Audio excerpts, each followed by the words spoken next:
So this is my theory. This is I've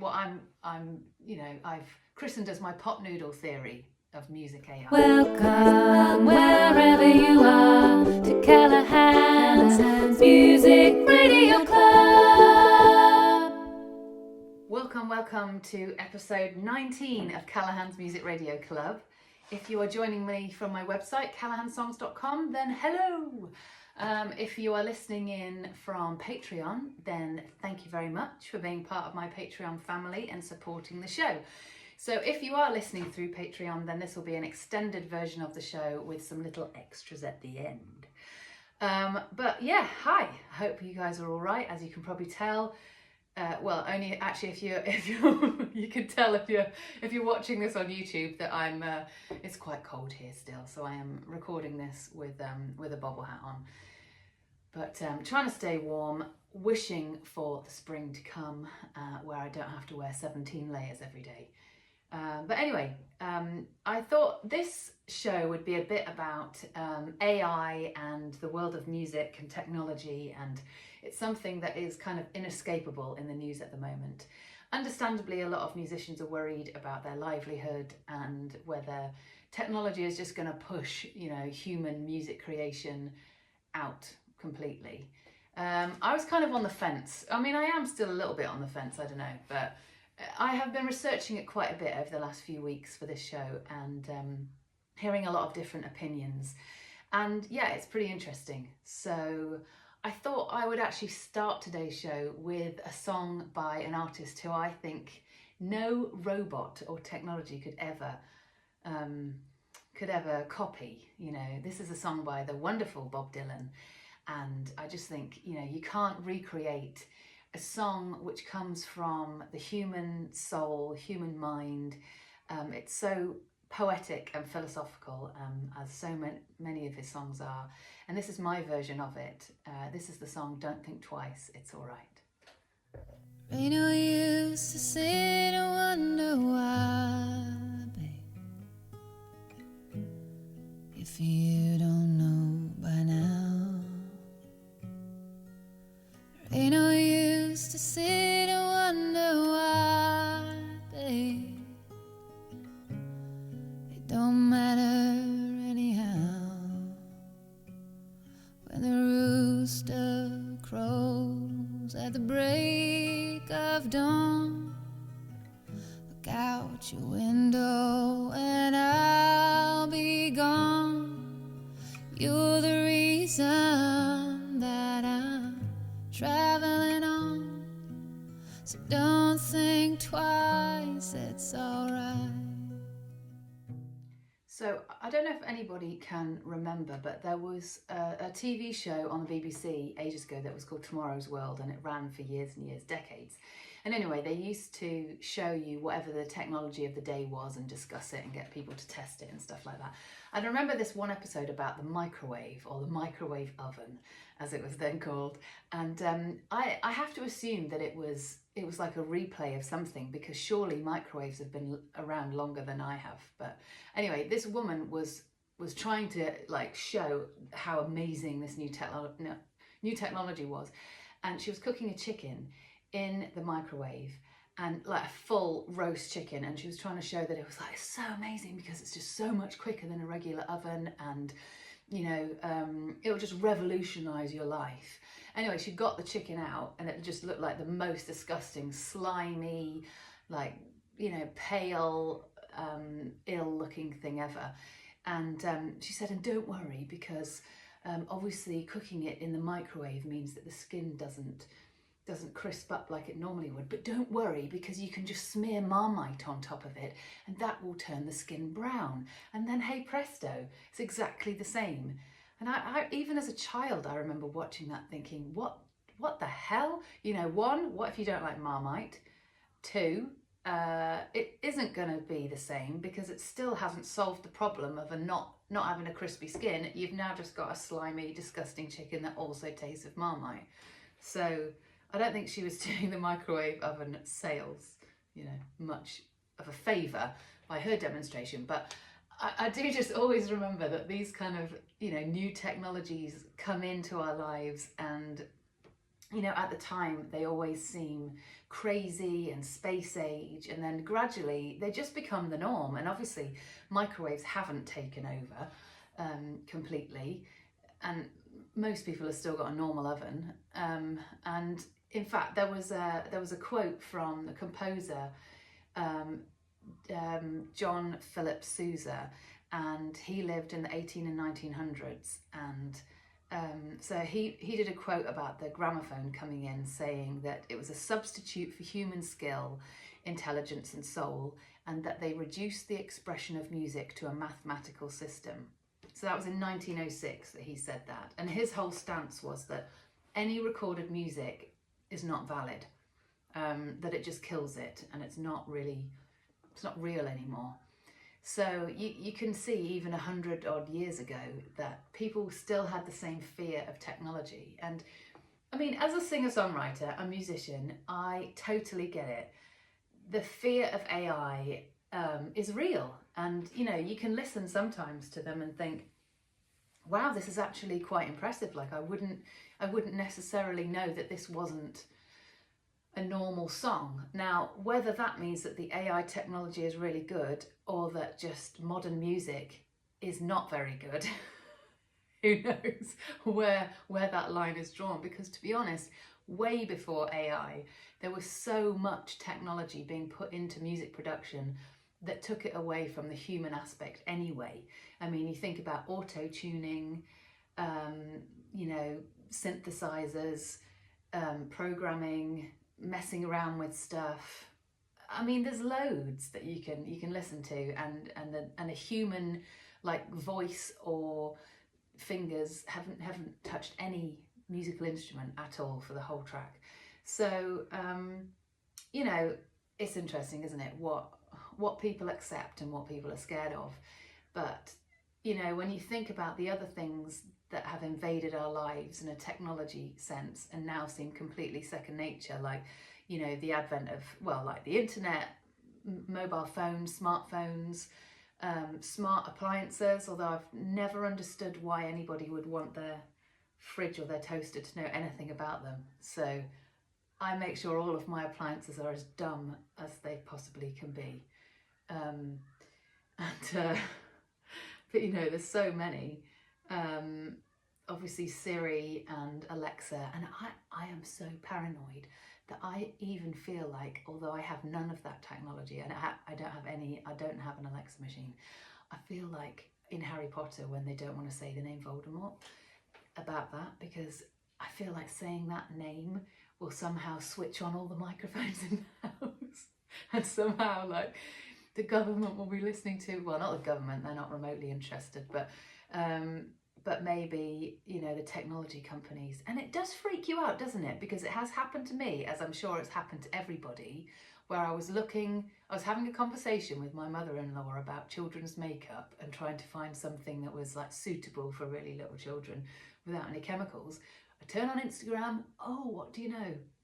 And there's an advert that pops up for children's makeup, natural, all natural, no chemicals, that I've never seen before.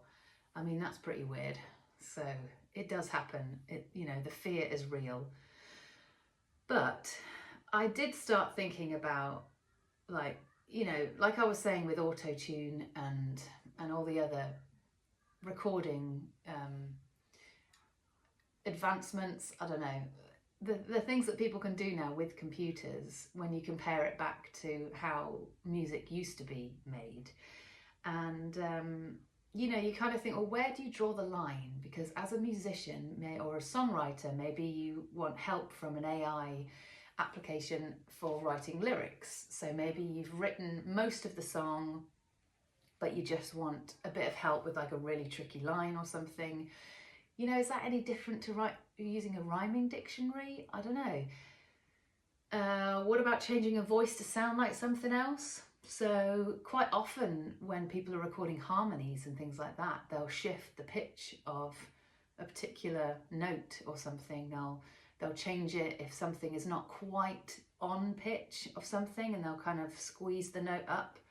You know, it just, people mess around with just general sound of their voices as well. Reverb, I mean, that's not natural, is it? Well, unless you're living in a cave all the time. But you know, and then also there's all the technology like the synthesizers and things like that. And I came across this amazing little clip from Tomorrow's World 1969. And so this is a guy that is explaining what this Moog, I think it's Moog, synthesizer does. And it's really newfangled. And obviously now you kind of, now you expect these synths just to be, you know, little keyboards and everything, but this was like a massive computer-sized machine with all these wires and everything that you had to stick in, and you obviously had to be some kind of engineering expert to actually make this thing work. But anyway, it's a real insight into this like new world of music technology and how crazy it must have seemed at the time. So have a listen to this. All these instrumental sounds were made electronically by one man, Michael Vickers, on a single musical instrument. It's called the Moog synthesizer. It produces sounds in a matter of minutes which would normally take radiophonic experts with their complicated equipment days of work and multiple re-recording to achieve. So now I think we need a bit more real music. For this next track I have chosen David Bowie, and arguably another artist who I think would be hard to recreate with any kind of technology. I mean, talk about an impressive mind to come up with the stuff that he did. I mean, the lyrics to this song are just out of this world. Ha, no pun intended. This is Life on Mars, and one of my favourite David Bowie songs, actually. And I was looking up the meaning behind this song because, you know, it is pretty odd. So according to Wikipedia, this was released in 1971, conceived as a parody of Frank Sinatra's My Way. Interesting, I didn't know that. The lyrics are about a girl who goes to a cinema to escape reality and include surreal images that reflect optimism and the effects of Hollywood. More on that after we listen to the song. Here's a lovely bit of David. It's a god-awful small affair to the girl with the mousy hair. What an absolute masterpiece of a song. And I love right at the end there, you can hear them talking in the studio and somebody dropping something and then a phone ringing. And, you know, it just gives it that extra like human element, you know, of reality, of them actually in the studio making that and putting all of that together. And that song wouldn't have been the same without Rick Wakeman playing on piano and the string arrangement as it was, and how David Bowie sang it, and the instrumentation that was chosen, and all of those things, and how it was all treated. So I think all of those things have to come from a human mind. They're not, those kind of things, that level of creativity, I think, can't be generated by a machine, because machines don't think like that. They can't possibly be in touch with what moves the human soul, the human spirit. And what would resonate with a human. I mean, they could look at the whole data of all songs that have ever been made, and they could figure out, well, what's been number one, what's sold the most, let's copy that. But the machine won't know why it's been popular, or they won't be able to tell which songs that aren't necessarily very popular commercially, but are very popular with moving people. They won't know that either. So I think there's just a whole level that machines cannot tap into. But interestingly, I was reading a bit more about how Life on Mars came to be, and so I didn't realise. So Wikipedia says that David Bowie was invited by his publisher to do an English version of this French song called Comme d'habitude, and his version was called Even a Fool Learns to Love. But then it was rejected, and then Paul Anka came in and rewrote the song, which then became My Way, made famous, of course, by Frank Sinatra, and, you know, huge big hit. So apparently this really annoyed David Bowie, and he has said on talk shows before that he says, the quote from him, that made me really angry for so long, for about a year. Eventually I thought, I can write something as big as that, and I'll write one that sounds a bit like it. believed that using Comme d'habitude or My Way as a basis was not theft, but a statement of rightful ownership. And he does go on to acknowledge the influence of My Way in the liner notes of Hunky Dory, saying that it was inspired by Frankie. But it's interesting because it brings up the whole idea of ownership of songs and copyright, and what line do you draw of where something can be copied, or can you take somebody to court? And there's all these kind of things like, well, if it's 5 notes in a row, then it's theft. But chord structures can't be, they can't be copyrighted. But melodies can, but lyrics can't. And, it's such a grey area. And you have to think that for a lot of it, it's publishing companies suing each other because they want to make money off it, more than for the creative good. But, it's tricky, isn't it? It's a hard line to draw, and I suppose part of it is based on what the intent behind it is. I mean, it is inevitable that there are going to be songs that have some kind of similarities, and completely inadvertently. I mean, I remember talking in one particular episode about this whole idea of morphic resonance and how all humans are somehow connected through this ether of energy. And, arguably there are melodies floating around, and if you don't write it, someone else might. It's a crazy thing. I'm not going to delve into that too much in this show, but, it's a difficult thing when it comes to copyright, because there are some people that believe copyright should just be abolished completely. And at the moment, as it stands, anything which is less than 100 years old is subject to copyright. Now, it annoys me personally very much, because Facebook is constantly taking down my posts saying that I am breaching copyright when they're actually my songs.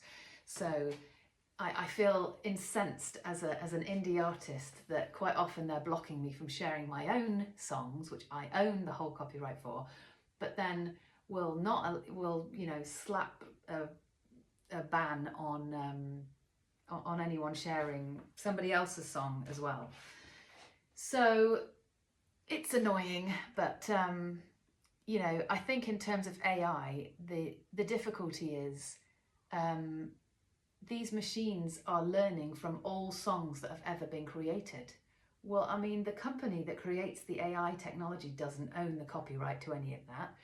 And, they are charging people. I think the one that I looked at started at £6 a month to be able to use the whatever you create in this music app. If you wanted to use it commercially, it started at £6 a month. Well, none of that money, I bet, is going into the pockets of the people that own the copyright, because how would you possibly know who it should go to? So it's a very odd deal, and there's a lot of things that are going on between these music AI companies and record labels, and trying to own more of the pie, and inevitably it is going to push singer-songwriters and songwriters in general and independent musicians further out of the piece of the pie, but to be honest, that has been going on for years anyway. I mean, you look at streaming services which pay basically nothing.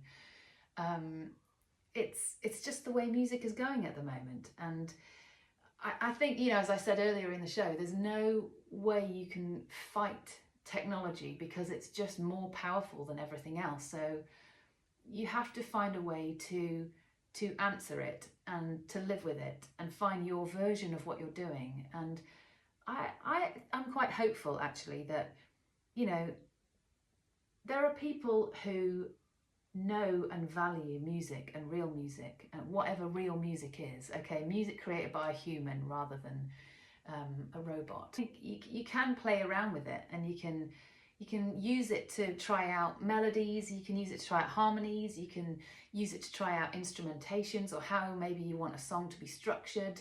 You could hum in a melody and see where it takes you. You know, you could plug in everything and say, right, make an orchestral arrangement of this before you spend thousands on actually hiring an orchestra and things like that. So it depends where you draw the line, how much money you've got, where you want to spend it, and what you value. I wanted to play you something from another little snip, a little clip of Tomorrow's World. This is from 1966, and this is school children talking about what they think life will be like in the year 2000, which for them, you know, was decades away. And now, to me, it feels like it was only yesterday, not 26 years ago. But it's really interesting when you listen to them, and bear in mind that these are quite young school children, even though they sound like they're about 65 years old. You'll see when you hear their accents, but yeah, they look, from the video, they look about 13 or 14, incredibly serious children. But you know, what's interesting is that their view of the world in the future is that everything will be really boring, because robots will have taken over everything. There won't be any jobs. Everything will be the same. People's houses will be horrible to live in because they'll be stuffed full of things, and just everything will be really samey and really boring. And I thought, God, this is really odd, isn't it? It's really insightful that yes, we do probably have way more stuff. Well, not probably, we do have way more stuff in our lives, more material things than the 1960s. And there is a kind of sameness of a lot of things. And, you know, when you turn on the radio, quite often you hear songs that you're like, well, this could be any number of like artists. It all sounds the same. There's definitely some, you know, smoothing out of differences that have happened over the years that these children have amazingly predicted. But anyway, take a listen to this. I think that there is going to be all this automation. People are going to be out of work and a great population. And I think something has to be done about it. I think it'll be very dull, and people will all be squashed together so much there won't be any fun or anything. And people will be rationed to the amount of things they can have, because if they had too many things it would just squash their houses and there just wouldn't be room for them. I think it'll be people will be regarded more as statistics than as actual people. I don't think it's going to be... It really resonated with me, these young children that were talking about, you know, how the human kind of touch will be taken out of so many things, and that robots and everything will be automated and everything will be done by, you know, mechanics and things like that, and computers, and how boring it will make everything, and how bored everyone will be, and how there just wouldn't be any fun in the world anymore. And I just thought, wow, that's really insightful, because I think you don't really notice it as, you know, culture is changing and the world is changing, until you start to look back and think, oh, look how humans used to behave. And I don't know whether in this period of like the last 20 years, when technology has again taken this huge big leap, and there's now so much that's taken away from the human mind and put into computers, whether we'll look back on this in 50 years time and think, wow, look how different it made people act. I mean, they're already talking about the effect that screens have on children, and on their behaviour and on their interaction with people, and, you know, video games and things like that, and how that can sometimes, you know, change their levels of empathy with other humans. I'm always surprised when I go out for walks and how many people are not looking at the world around them but looking down at a phone, and I'm so tempted just to like bash it out of their hands. I'm not going to become one of those people, but I do think it, so just know that if you pass me and you are you're looking at your phone the whole time, I am judging you. But yeah, so this is my theory. This is what I'm you know, I've christened as my pot noodle theory of music AI, is that I think, you know, as those children predicted in 1966, and now here we are in 2026 with all the technology around us, and not just in music, this is in all walks of life. So much of it is mass produced and owned by huge corporations, where their sole purpose is to produce as cheaply as possible and sell it for the maximum amount of money to the maximum number of people. And, you know, that obviously has massive fallout on lots of things, the environment, people's livelihoods, that kind of thing, ethics issues and stuff like that. But, you know, when it comes to music, I think there is still, and the arts in general, there's still this basic human need to create something, and create something which kind of comes from deep inside your soul, and an expression of the human spirit and human consciousness and living in the world, and how you see the world as an individual based on your own life experience. And that just cannot be replicated. And yes, there will always be people who are perfectly fine with listening to AI generated music, in the same way that there are people that are perfectly happy eating a pot noodle for lunch every day. It doesn't mean that there aren't Michelin starred restaurants doing a, you know, roaring trade, or that nobody is cooking food at home anymore because pot noodles exist, or, you know, microwave meals exist. Yes, the technology is there to have these very super fast, convenient foods, albeit absolutely disgusting. I just think no matter how advanced technology gets, that basic human need to be connected to the world and to the rest of society, I think for most people that has a real value. And I think for music, you know, when it came to streaming and people saying as an indie artist, well, unless you're spending a fortune getting millions and millions of streamers on Spotify, then you may as well give up, because nobody buys CDs anymore, because nobody has CD players. Well, I beg to differ, because I still sell thousands of CDs. You know, I just think you can tell everybody in your tech companies that this is the only way now that we live. But guess what? There's 8 billion people in the world, and some of them don't agree. So that is my theory anyway, and I think music will be just fine. We'll find a way to live with AI like we will have to in every other walk of life, and there'll be some benefits and there'll be some bits that completely suck. So I am gonna take us now to the alphabet challenge. For this week, we are on letter E.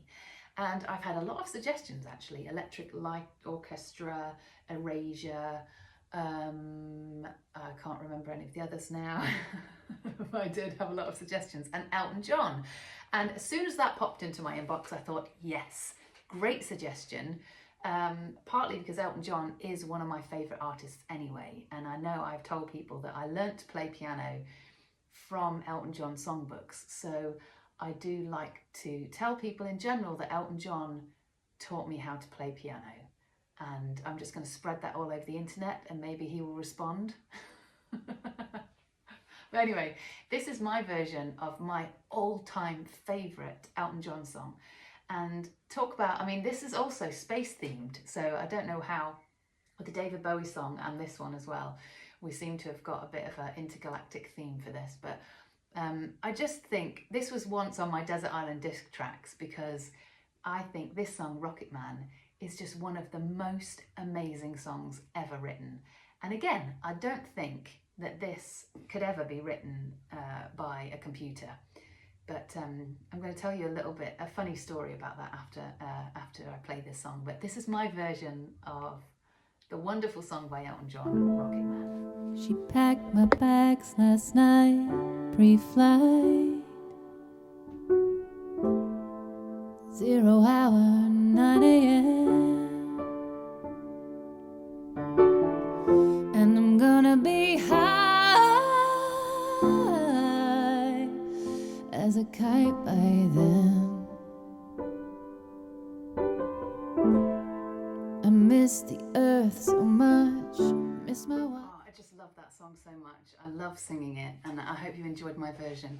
So as part of my research for this show, I downloaded the Suno app, and so that is a music generating AI app, and you can basically type in anything and it will generate a song.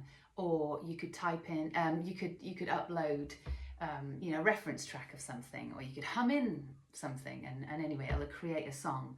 You can put in what you want, so you can say, this is the genre I want, this is the instrumentation, this is the kind of style, the mood. You can be as specific as you want, or just like write me a rap song about my homework or whatever. You know, you can let it run with whatever you want to put in. So anyway, as my little experiment, I've been kind of messing around with Callaghan songs, but also I thought, I wonder what the AI version of Rocket Man would be. So I typed in some instructions about create a song that sounds like early classic Elton John, you know, piano ballad, this kind of instrumentation, and I put in a few little prompts for it to try and get it down the Elton John type, you know, avenue. And then I just put at the end, use Rocket Man as a reference point, you know, in terms of style and that kind of thing. Anyway, I'm going to play you a clip of what it came up with. So the song is called Rocket Boy. Wow, I mean, I don't know how on earth it came up with that. And I mean, let me know what you think. It's not, I'd go as far as to say I'm not offended by this. Like, it's perfectly okay, I guess. But in other ways, it's just unbelievably rubbish and so not Elton John. So anyway, have a listen. If nothing else, this will probably make you laugh. The radio is talking in its sleep. I swear I heard it whispering to me. I'm a rocket boy, I gotta go. I'll burn up all the oxygen. I'll blast into the unknown. I'm a rocket boy, you can't come with me. You better hold on, hold on, hold on. Rocket boy, I gotta go. I'll burn up all the oxygen. I'll blast into the unknown. I'm a rocket boy, you can't come with me. You better hold on, hold on, hold on.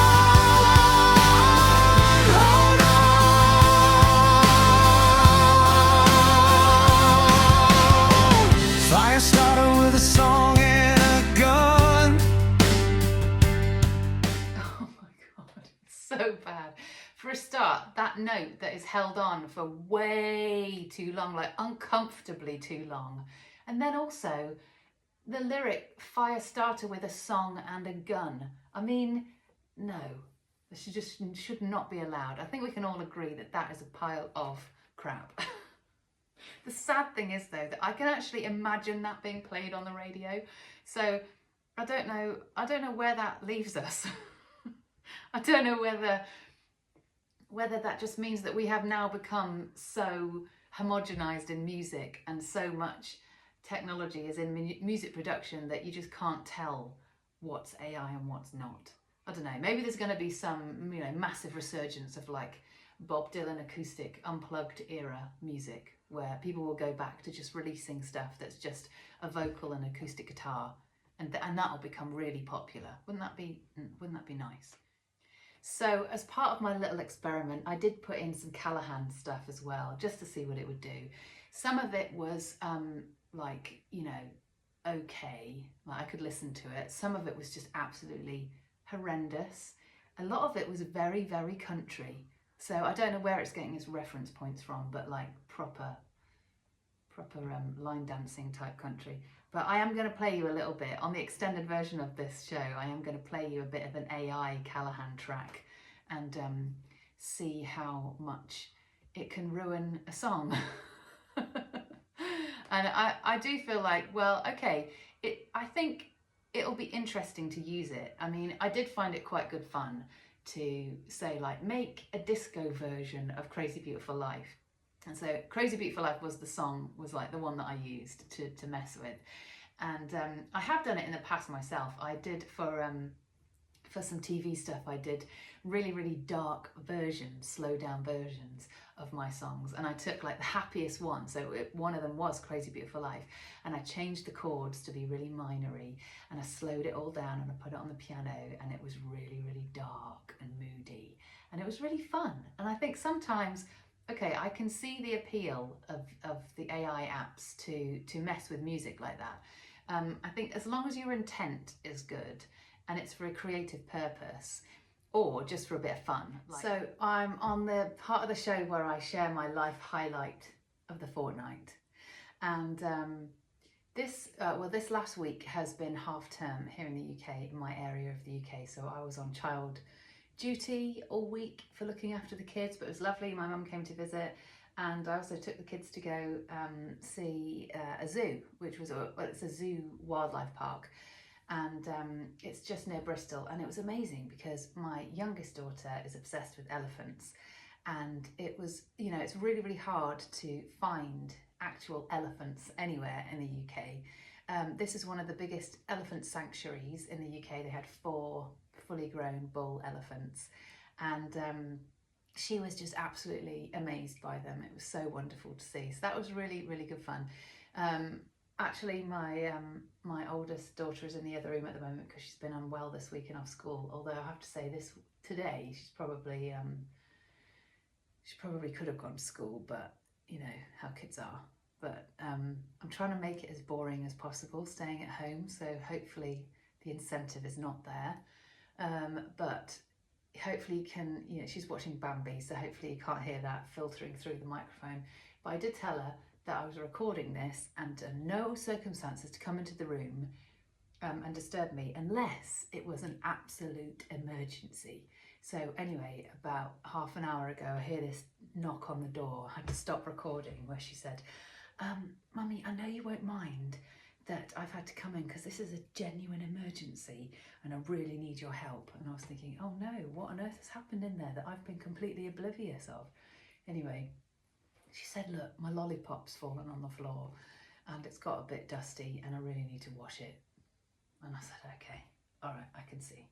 God, you can do that. That was worth stopping the whole show for. Yeah, that's okay. She said, well, I knew you'd understand that it was an actual emergency. So, so cute. These are the emergencies that befall you when you're 5. But she has also been busy making me a some nice bracelets and rings out of her loom band sets, which I'm showing now to the camera on YouTube. Very sweet. And the final song for today's show is one from my album History of Now. And I guess I was looking back at some of the songs that I've written and recorded and trying to figure out the closest that I have come to an AI experience. Now I have to say, there have been some co-writing sessions where I have disliked it so much that it has almost felt like an AI generated song. And I think that can happen, you know, 2 people get into a room, you're not vibing, you are not on the same page, you don't see anything similarly, and nobody's heart and soul is in the whole process, but you know that you are obliged to see it through. So you stay there for a couple of hours, you bang out any old rubbish just to get the song done and then get out there, and then you never see each other again. And the song never sees the light of day. So yes, I do have songs like that, which are probably as fulfilling as making an AI song. But anyway, this one is not one of those, because this is one that I wrote with my dear producer, Dennis McCoskey, and he made the album A History of Now with me while I was living in Nashville, and it was all recorded in Nashville. And so he and I had this brief to write a song for an IKEA advert. And they sent over a whole load of stuff, like, you know, descriptions of what the scene of the advert was going to be, some photographs, kind of an idea of the scene that they were setting, and that, you know, all things are possible with IKEA furniture was the kind of, you know, the theme of it anyway, that you can create whatever world you want, not just, you know, the generic flat pack annoyance that it is. And how ironic that actually IKEA has probably made the world a lot more generic than it was before. But anyway, that was the idea. And so we wrote this song called Free to Be, and it's all about kind of creating whatever world you want and not worrying about anything, just being happy in the moment, in the place that you are, with the people that you are with, and just finding joy in everything. And so, yeah, the song didn't end up getting used on the advert, but I really liked it, and I ended up putting on my own album. And I guess this just shows that even when you are writing for something like that, that's not a personal experience, you know, it's just somebody saying, please can you write me a song for this? As long as you do connect to it and it comes from a place of, you know, genuine emotion, the song can just pivot and go and mean something else anyway. And to be honest, I sometimes find that a lot easier to write a song for a specific thing. You know, sometimes when I've written for TV or films before, when they've said, right, this is the scene, this is what you need to write for, and this is the mood, right, and this is what we want. Sometimes that can be a lot more interesting to write for, because you're already absorbed into this other world. But anyway, I ended up really loving this song, and I hope you enjoy listening to it. It's called Free to Be. My head's still spinning, I'm lost in a dream. The sun breaks through like it knows how it feels to be alright. To be alright. I'm caught in emotion, I feel everything. The world that surrounds me makes me believe that it's alright. Yeah, it's alright. We can be free, have all that we need. We can make love anything we want it to be. We can be happy as long as you stay here with me. We can make love anything we want it to be. Anything we want it to be.